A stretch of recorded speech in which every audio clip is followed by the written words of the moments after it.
right, fans, UFC 309 is in the books, and it wasn't something that was super crazy. It wasn't something that was super great. You know, we've seen some pretty good fight cards. This was a good fight card on paper, but, you know, some of the fights did not necessarily,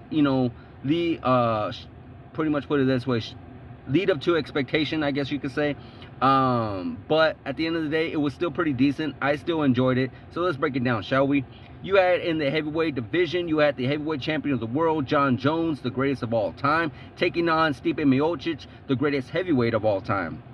Now, before I get into it, I will say this. I did give Stipe a bit of more of a chance than I'm sure other people did. I did believe that Stipe Miocic, with the time off, with the time that he had to rest, with the time that he had to recuperate from all the time that he's been in the octagon, and with his boxing skill and his wrestling skill, I did feel like he would have been able to give Jon Jones a little bit more trouble. But it looks like I was wrong, because Jon Jones, with him, you know, I felt like he was going to be maybe himself a little rusty, just like Stipe, you know, being the fact that he's only had one fight, and that was 2 minutes against Ciryl Gane in 2023. And, you know, with him being injured and just unable to train as much and such like that, I just felt like he was going to be a little more, I would just say, had a little bit more difficulty in this fight than I thought as well. But looks like, again, I was wrong. So Jon Jones looked really, really good. Jon Jones was on point. Jon Jones was crisp. You know, he threw a lot of good combinations, elbows, spinning kicks, all this other good stuff. You know, he really looked very, very decent, especially in that first round with some really good ground and pound. You know, like basically what Jon Jones has done in the light heavyweight division. Now, my only question is, was it because he was so good at the heavyweight, or was it because Stipe, you know, he had some troubles? You know, Stipe was, again, gone for a long time, and Stipe is much older, 42 years old. He is no spring chicken in this fight. You know, you still want to give Jon Jones credit, because it's still, Stipe, regardless, is no walk in the park for anybody. No one's really ever truly dominated him or knocked him out real quick, other than DC or Francis Ngannou. So he still gave Jon Jones some trouble. Jon Jones actually was on his back foot quite a bit, and actually had to run away for quite a bit, because when Stipe was able to turn it up and move forward and press forward on Jon Jones was a little bit more on easy streak. He was not easy streak. He was a little bit more unease. You know, he was a little more uncomfortable.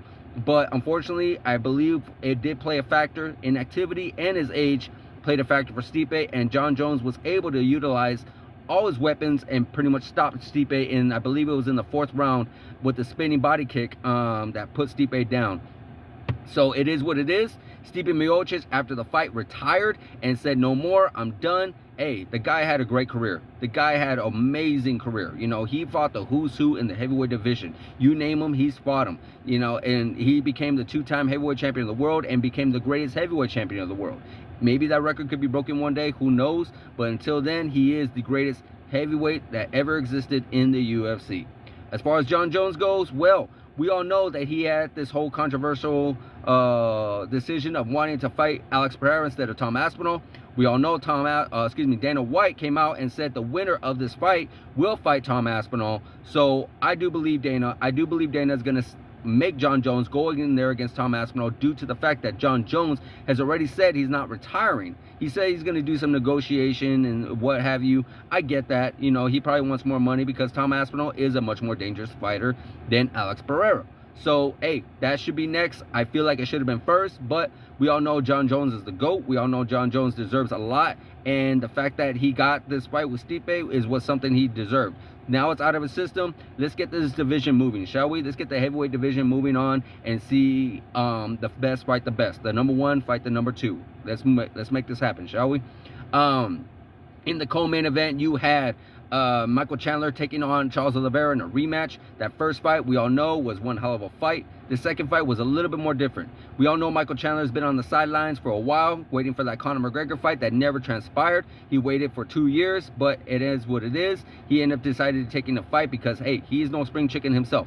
You know, I believe he's 38, 39 years old, and being that age at the lightweight division is definitely something that ain't easy to do. But in this fight, Charles Oliveira looked really, really good. Charles Oliveira looked on point. Charles Oliveira didn't look like he was trying to rush anything or trying to finish Michael Chandler right away. He was taking his time. He was very patient. You know, he had some really good ground techniques, really good jiu-jitsu, really good boxing as well. You know, Michael Chandler was getting pieced up in the cage, where Michael Chandler, he kept circling around and he kept backing into the cage. It was a little frustrating to see. It's like, you know, get off the cage, because that's where you're getting broken up. But I can see why Charles Oliveira was very patient in that fight, because at the end of the day, he knows Michael Chandler is very dangerous. Michael Chandler, you know, at any time could stop that fight, and he almost did in that 5th round. In that 5th round, he pretty much turned up the heat and went for that finish, but unfortunately could not get it. Very impressive to be able to pick up Charles Oliveira twice and slam him. Very fun to see, but at the end of the day, Charles Oliveira got the victory. Now, what's next for both of these men? Well, Michael Chandler, I feel like they should really do that Conor McGregor fight. You know, we had the Ultimate Fighter. We already had this build up to it. Let's just make it happen already. You know, by the time, if this fight does take place, it would be 4 years for Conor McGregor to have a fight. So it's still about a good even fight for him and Michael Chandler. That's the only fight I could really see for Michael Chandler to go against right now. You know, he's been out of the game for a while. After this big old war that he had, he needs to rest his body a little bit. So hopefully he can make that Conor McGregor fight happen. As far as Charles Oliveira goes, well, Charles Oliveira, you know, he's earned another shot at the title. You know, he's kept himself busy. I know that Arman Tsarukyan fight did not go his way, but a lot of people feel like he could have actually got that fight. You know, it wasn't like he necessarily was dominated. Hell, a lot of people feel like if that fight went 2 more rounds, he probably could have got the nod. But hey, it is what it is. Arman Tsarukyan is going to go against Islam next. Well, if Charles Oliveira don't want to wait and wants to keep himself busy, and if he's not the #1 contender, then, you know, he could go against the new to the division Max Holloway. That would be a very fun fight, a rematch.